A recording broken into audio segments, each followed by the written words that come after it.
Meus irmãos, a paz do Senhor. Hoje eu quero falar com os irmãos sobre um texto que Deus colocou no meu coração.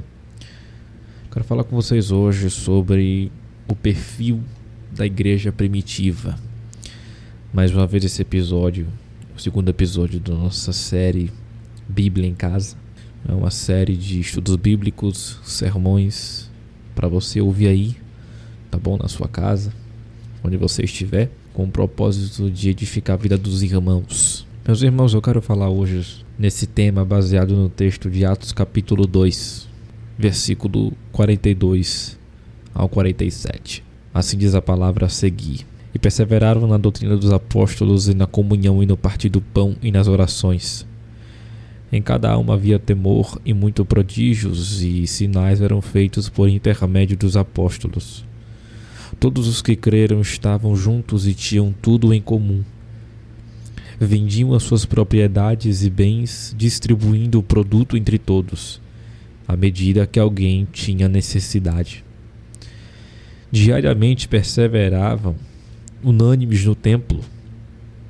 Partiam pão de casa em casa e tomavam as suas refeições com alegria e singeleza de coração, louvando a Deus e contando com a simpatia de todo o povo. Enquanto isso, acrescentava-lhes o Senhor dia a dia os que iam sendo salvos. Mais uma vez eu quero falar hoje sobre o perfil da igreja primitiva, em contraste com a igreja moderna. Nós estamos falando de Atos dos Apóstolos. Basicamente, tudo o que acontece nesse livro, nesse documento, nesse registro, o primeiro registro da primeira igreja do século primitivo, o que acontece é justamente por causa do versículo 8 do capítulo 1, onde Cristo promete e diz que toda a testemunha do Evangelho, toda a expansão do Evangelho será causada porque eles receberiam a virtude, o poder que vinha do Espírito Santo. Algo que aconteceu no contexto em que nós lemos, no capítulo 2. No capítulo 2, o que acontece é mais do que uma promessa. É mais do que uma promessa, é também um cumprimento de uma profecia. Há muito tempo atrás Deus já havia estabelecido. Joel 2:28, você já sabe o texto. No capítulo 2, no versículo 1, cumpre-se o dia de Pentecostes. É claro que Pentecostes é uma festa judaica, mas temos aqui um significado espiritual da coisa. Pentecostes aqui em Atos capítulo 2 é um cumprimento de uma festa espiritual para os crentes, né? O derramar do Espírito Santo, e que até hoje acontece, né? E a Bíblia diz que em Atos estavam todos reunidos. Todos quem? É só ler o versículo 14 do capítulo 1. Versículo 13, onde diz que os 12 e as mulheres, Maria Madalena, Maria mãe de Jesus, entre outras, estavam lá reunidas orando uma semana até que chegasse o dia de Pentecostes. É válido lembrar que antes disso, após a ressurreição de Cristo, ele tem ali 50 dias. Ele passa 40 discipulando os discípulos. No final desses 40 dias ele é assunto aos céus. Capítulo 1 do versículo 2. E resta-se 10 dias. E depois desses 10 dias virá a festa de Pentecostes tradicional dos judeus. Nesses 10 dias a igreja passa orando até que esse dia chegasse. E nessa festa não viria a ser somente uma festa espiritual, mas também uma festa da cultura judaica, né? Se você pegar o contexto ali, você vai ver que essa festa reunia gente tudo que era de canto, da Síria, do Egito. É só ler o capítulo 2, desses 40 versículos, que você vai ver. Tinham gente de tudo que é país, de tudo que é cidade. E quando o Espírito Santo desce, o Espírito Santo capacita aqueles homens, capacita para pregar o Evangelho, né? Isso tem que ser muito explícito. A gente tem que deixar isso claro. O Espírito Santo enche o crente para que ele possa ser testemunha do Evangelho. Não é para outro meio. Possa ser que por causa do preenchimento do Espírito Santo, a reação da carne, a reação do ser humano por não conter-se em ter outra energia dentro dele, que é a energia do Espírito Santo, possa ser que essa reação, sei lá, faça alguém se alegrar, plantar bananeira, falar, né, se arrepiar, esse tipo de coisa. Mas a intenção original do Espírito Santo é te encher para que você seja uma testemunha do Evangelho e das obras de Cristo. Não somente o Espírito Santo não somente enche eles, mas também algumas línguas são repartidas sobre cada um deles e eles falam conforme o Espírito Santo lhes concede. E essas línguas são dadas a eles para que eles possam pregar, falar para aqueles que estão fora do cenáculo, para aqueles que estão fora dessa reunião. Versículo 10. A Bíblia diz que tem homens naturais da Mesopotâmia, Judéia, Capadócia, Ponto e Ásia, Frígia, Panfilha, do Egito. Tem até romanos, prosélitos, arábios, cretenses, enfim. Tem muita gente de muitas tradições, de muitas etnias, né, aqui nesse evento. Justamente é a intenção original, é o propósito original do dom de línguas.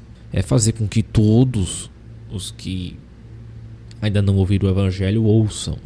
É o que vemos acontecer aqui. Paulo vai dizer, lá na sua carta aos Coríntios, no capítulo 12 e no capítulo 14, que esse dom de línguas serve para edificação da igreja. Claro, quando você lê o contexto dos dons, todos os dons servem para edificação da igreja. Os dons não servem para me edificar. Claro, ao falar em línguas você se edifica quando você fala com Deus e com si. Mas quando você fala abertamente, você está edificando o corpo de Cristo. É o que aconteceu aqui. Dentro do cenáculo, enquanto falavam em línguas, edificavam-se a si mesmos. Quando se levantaram e começaram a pregar e evangelizar os que estavam lá fora, começaram a edificar o corpo de Cristo. Ali o edifício começou a ser construído. No versículo 10 em diante, a gente vê que esses homens que não são judeus começam a ser evangelizados pelas línguas que os apóstolos estão falando, pela pregação deles. No versículo 14 temos a pregação de Pedro.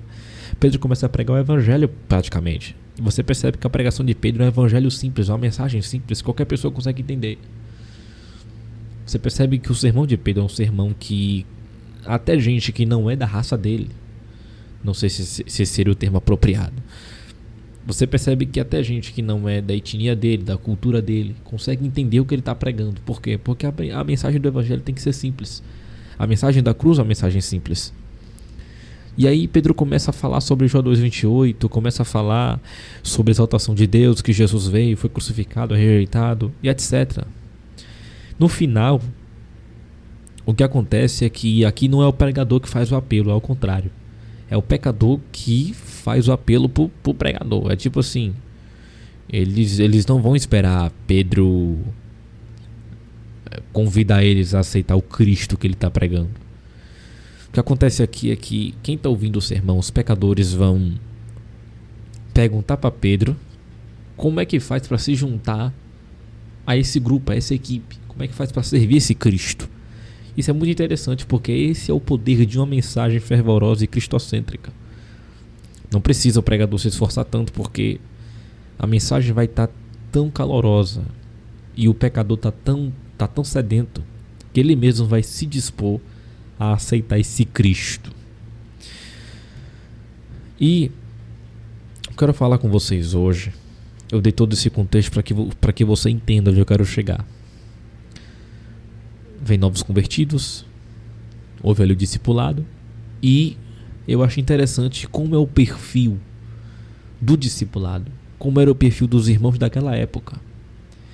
Em primeiro lugar, no versículo 42, os novos convertidos não foram somente atraídos pelo poder de Deus, mas também foram atraídos pela palavra. E assim eles permanecem firmes na doutrina. Versículo 42 dizem isso. E a epígrafe é como viviam os convertidos. Então os novos convertidos aqui não foram atraídos somente pelo poder da pregação de Pedro. Não foram atraídos somente por aquele barulho que eles ouviram no cenáculo. Não foi só isso não. Mas também foram atraídos pelo conteúdo do sermão de Pedro. E por causa disso, eles permaneceram firmes na doutrina. Ou seja, eles não foram atraídos somente pelo barulho, depois foram embora. Ah, deixa aí, esse cara aí, vamos vazar daqui. Não. Eles foram atraídos pelo poder da pregação de Pedro e permaneceram por causa do conteúdo da pregação de Pedro. Então nós temos que olhar hoje para a igreja brasileira e se perguntar. Na verdade, se perguntar e perguntar-lhes o que é que de fato tem atraído o povo brasileiro. O que é de fato que tem atraído os jovens desse Brasil. Será que... Eu fico me perguntando o que será que tem atraído mais as pessoas? É a palavra? Ou é o emocionalismo barato? Será que é a palavra de Deus? Ou são esses movimentos esquisitos que não tem nada a ver com o pentecostalismo clássico que conhecemos, mas que tem a ver com o neopentecostalismo? Dança sem sentido, sermões sem a palavra, sem a presença do Espírito Santo.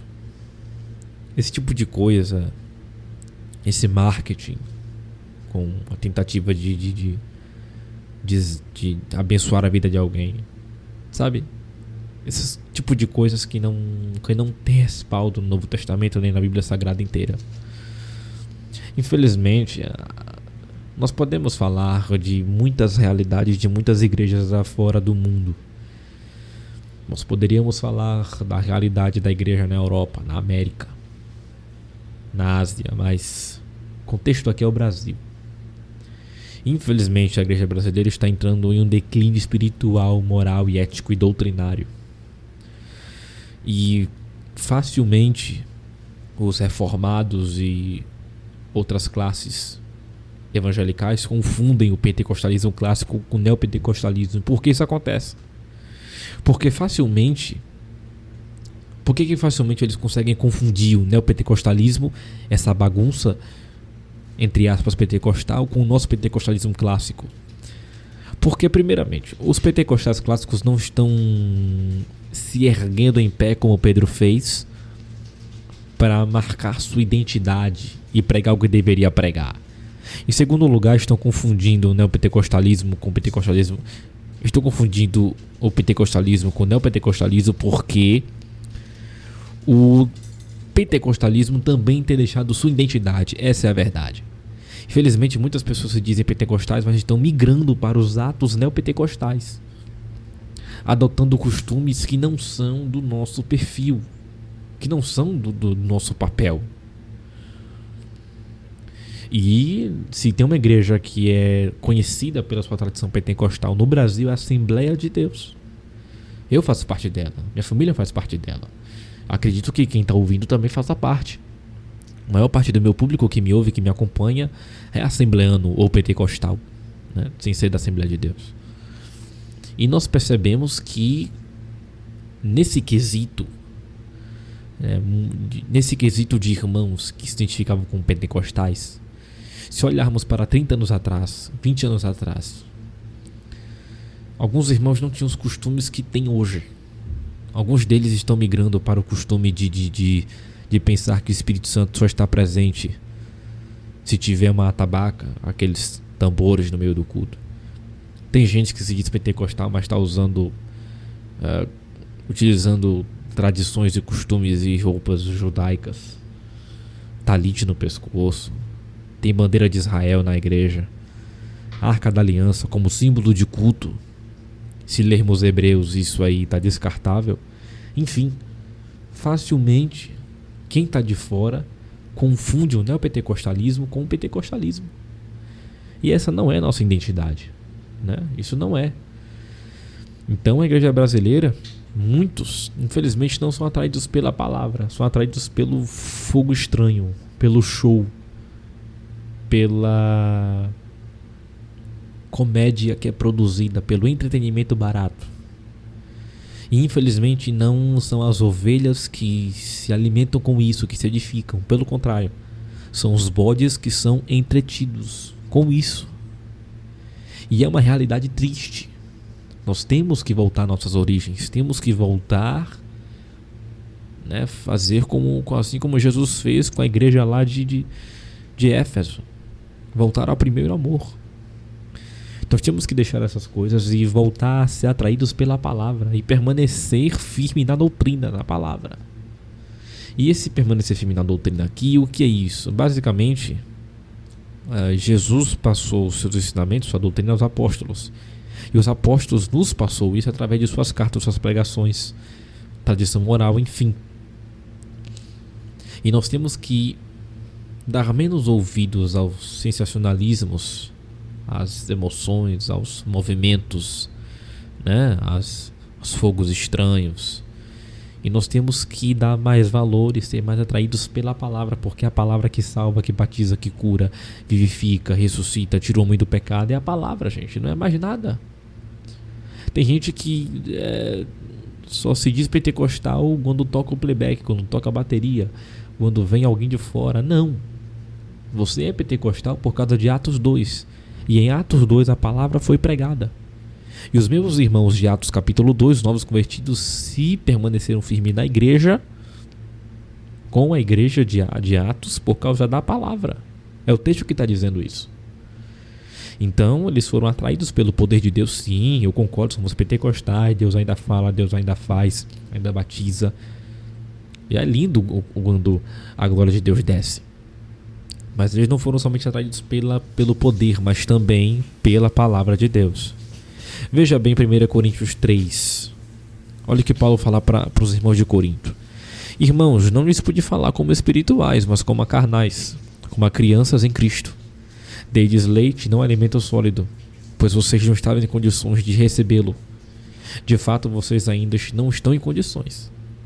Porque ainda são carnais, porque visto que há inveja e divisão entre vocês, não estão sendo carnais e agindo como mundanos? Quer dizer, o que Paulo está falando para o povo de Corinto é: irmãos, vocês estão num nível tão mesquinho de espiritualidade, vocês estão tão imaturos na fé, estão tão bebês ainda, engateando, que vocês não são capazes de serem alimentados por um alimento sólido, mas por leite. O que Paulo está dizendo é: vocês não são capazes ainda de provar de um evangelho maduro, da cruz de Cristo, do Calvário. Vocês não são dignos nem capazes de receberem a mensagem nua e crua do evangelho. Não são. Vocês são bebês ainda, ou seja, vocês têm que se alimentar dessas coisinhas leves, mais levinha, porque o nível espiritual de vocês é decadente, é mesquinho. Ou seja, tem gente, infelizmente, no nosso meio que ainda é bebê, que ainda se alimenta de leite e não tem condições nenhuma de se alimentar de alimento sólido. E eu não estou falando aqui de gente que se converteu ontem, ou novo convertido há um mês. Não, eu estou falando de gente que se converteu já tem 5, 10, 15, 20, 30 anos. E infelizmente ainda é bebê. É gente que se corrompe muito facilmente com as coisas que falam na internet. Gente que com qualquer coisinha se dói dentro da igreja. Não tem maturidade para parar para ouvir seu pastor. Qualquer conselho que o pastor dá é como se fosse um ataque pessoal. Ah, meu pastor quer me parar. Ele quer impedir o que Deus tem comigo. É bebê ainda, irmão. Às vezes não tem discernimento espiritual, não tem o Espírito Santo para lhe fazer entender as coisas. Ainda é bebê. Infelizmente, essas pessoas têm que crescer, porque senão vai continuar sendo carnal, como Paulo fala no contexto. Paulo diz: porque ainda são carnais. E ele explica o motivo: visto que há inveja e divisão entre vocês. Então tem irmão que é muito imaturo, irmão. Tem irmão que ainda é muito bebê, muito criança, muito menino. É o famoso crente menino. Qualquer coisinha se dói. Qualquer coisinha quer desviar, quer sair da igreja. Qualquer coisinha quer largar a igreja, quer abrir uma página no Facebook, ou no Instagram, ou no YouTube. Já quer criticar a igreja, falar mal da igreja, falar mal de pastor, falar mal do irmão. Fica só ali no grupinho do WhatsApp, mas não consegue ir congregar. Não consegue falar na cara o que fala na internet. É crente menino. Não é cristão menino. Cristão é uma palavra muito forte para esse tipo de gente. Tem que ser crente, crente menino. E aí Paulo diz: vocês estão sendo carnais e agindo como mundanos. Então, infelizmente, esse é o quadro atual da igreja brasileira. É claro que não é uma generalização, mas infelizmente é a maioria esmagadora. E para encerrar o tópico 1, nós temos que ser assíduos em permanecer na palavra de Deus, porque é ela que nos torna firmes e constantes. Em segundo lugar, os irmãos tinham temor por aqueles que eram apóstolos, ou seja, eles tinham temor por aqueles que traziam a palavra. No versículo 43, você percebe que os irmãos, os novos convertidos, tinham temor por quem ensinava a palavra. Temor aqui, no original grego, eu fui pesquisar. Esse temor aqui no texto significa um temor de alguém que está amedrontado por alguém. Ou seja, os apóstolos tinham tanta autoridade que isso causava um certo medo na multidão. É por isso que Atos capítulo 5, quando o Espírito Santo, através de Pedro, assassina Ananias e Safira porque mentiram ao Espírito Santo, o texto diz lá em Atos capítulo 5 que a multidão continua a ter temor, a ter medo deles, porque a autoridade era tanta que o povo tinha certo medo. Mas hoje, infelizmente hoje é diferente. As pessoas, os ímpios, perderam o temor pela palavra de Deus. Infelizmente, muitos têm perdido o temor pela palavra de Deus, perdido a sensibilidade pela palavra de Deus. Quer dizer, qualquer texto que abre a Bíblia, não tem problema se eu discordar, ou se eu rir, achar engraçado, se eu desrespeitar. E olha que o Brasil é um país laico ainda. Então não teria problema se lá na rua você chegar e abrir um livro espírita e digitar o que está escrito lá. Para eles não tem problema se a gente falar sobre a religião de matriz africana e elogiá-la. Não vai ter problema. Agora, se você for falar do Evangelho, abrir a Bíblia, meu amigo, se prepara para as pedradas, porque vai vir. Então hoje perdeu-se o respeito pela palavra. Os irmãos tinham respeito por aqueles que traziam a palavra. E infelizmente isso não acontece só no meio ímpio. Isso acontece também no meio dos crentes. Tem gente que perdeu o temor, perdeu o respeito pelos pastores que trazem a palavra. Tem gente que perdeu o temor já em ouvir seu pastor no culto de doutrina. Tem gente que já perdeu o temor em ouvir a irmã do ciclo de oração contar testemunho ou pregar. Tem gente que já perdeu o temor, infelizmente, perdeu-se o respeito. Eclesiastes 5, a gente tem que guardar o pé quando entrar na casa de Deus. Tem gente que não guarda o pé, não guarda a mão, não guarda a orelha, não guarda nada, às vezes nem a língua. Então a gente tem que ter respeito, temor por aqueles que trazem a palavra, por aqueles que são mestres, aqueles que sabem mais que a gente. Tem gente que não tem essa humildade em reconhecer, mas a gente tem que ter essa humildade. Por quê? Porque Cristo teve essa humildade enquanto esteve na terra. Ele parou para ouvir os escribas da lei quando era mais novo. Ele se submeteu ao batismo de João Batista. Enfim, Cristo, ele revelou essa humildade em suas ações. É só ler Filipenses 2. Quando ele veio aqui, não usurpou ser igual a Deus. Ele era alguém humilde enquanto homem. E nós também temos que ser assim. Temos que ser humildes, reconhecer que sempre vai ter alguém que sabe mais do que a gente. E a oportunidade é não desperdiçar. Não usar essa oportunidade para desrespeitar ou para ignorar. Não, isso é ignorância. Temos que aproveitar essa oportunidade para poder aprender com aqueles. E assim o corpo de Cristo ser aperfeiçoado até a vinda dele. Nós possamos refletir nisso.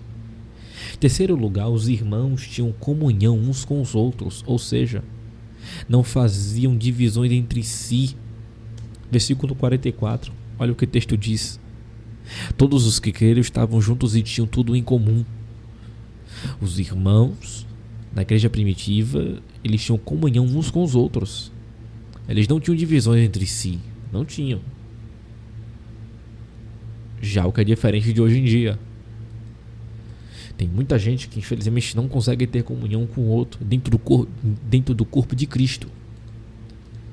Não consegue se unir para realizar algum projeto beneficente. Não consegue se unir para decidir alguma coisa dentro do grupo, departamento. Felizmente, pessoas que fazem divisões, panelinhas, facções. E Paulo falou disso. Lá em 1 Coríntios 3 ele fala que na igreja de Corinto tinha panelinha, tinham facções. Alguém dizia assim: ah não, eu sou de Apolo, eu sou de Paulo, eu sou de Cristo. Esse que diz que era de Cristo era o pior grupo. Por quê? Porque qualquer ato de rebeldia dizia: não, foi Jesus que mandou. Mentira. Gente que anda em divisão, em facção. Mas os irmãos da igreja primitiva tinham comunhão uns com os outros. Vendiam as coisas que tinham, repartiam valor, repartiam o que vendiam. E isso é um ato de amor. Foi basicamente aquilo que Jesus ensinou. E eles estão fazendo na prática. Olha o que diz 1 João 2, 9 e 10.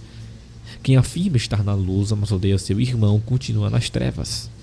Quem ama seu irmão permanece na luz, e nele não há causa de tropeço. Ou seja, quem afirma estar na luz, quem diz estar na igreja, mas odeia seu irmão, continua nas trevas. Deu no mesmo de não fazer a conversão, nem a confissão de fé, continuar no mundo, deu no mesmo.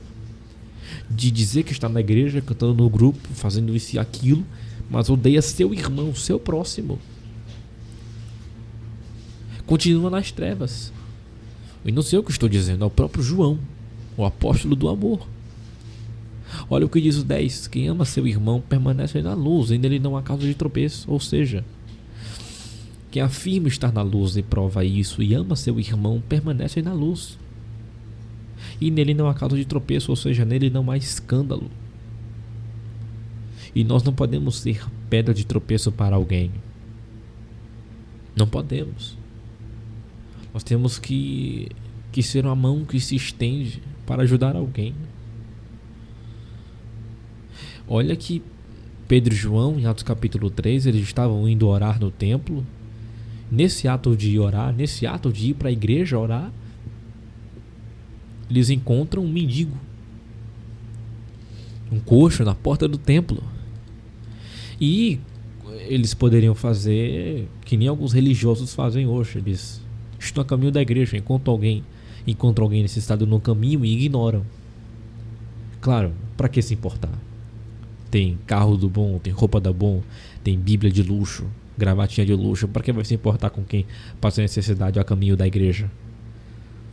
É como se, para eu ser membro do corpo de Cristo, eu tenho que estar na igreja. É como se minha salvação, minha fé dependesse do templo. Só que o evangelho de Jesus era no templo, na sinagoga, mas também era urbano. E aí Pedro e João estão indo para o templo orar, mas encontram um mendigo na porta do templo. E ao invés de ignorarem ele, como fazem muitos hoje em dia, eles param para conversar com eles. E Pedro diz: olha pra gente, a gente não tem nem prata nem ouro. A gente não tem bem material, a gente não tem o carro do ano, não temos o celular do ano, não temos iPhone, não temos conta bancária, não temos dinheiro na conta bancária. Nossos bolsos estão vazios, mas a gente tem uma coisa que é muito preciosa e vale mais do que tudo isso. E de repente o coxo olha para eles esperando alguma coisa. E eles dizem: nós temos a presença de Deus. E aí Pedro pergunta aquilo, um questionamento, uma pergunta. Basicamente uma fala, uma solução para o problema do coxo que ele sempre quis ouvir a vida toda. Tu quer sair dessa? Tu quer parar de ser coxo? E de repente Pedro estende a mão e ele ajuda o rapaz a ficar de pé, e o milagre é feito. Então nós temos que estender a mão para os nossos irmãos. A gente fala muito de missão. Eu quero fazer missão na África, quero fazer missão na Angola, em Moçambique, quero fazer missão não sei aonde. Meu amigo, você já parou para olhar quem está do seu lado? Você já parou para perceber quem está do seu lado? Tem gente que precisa de uma palavra de conforto sua, do seu lado, e você não está nem aí.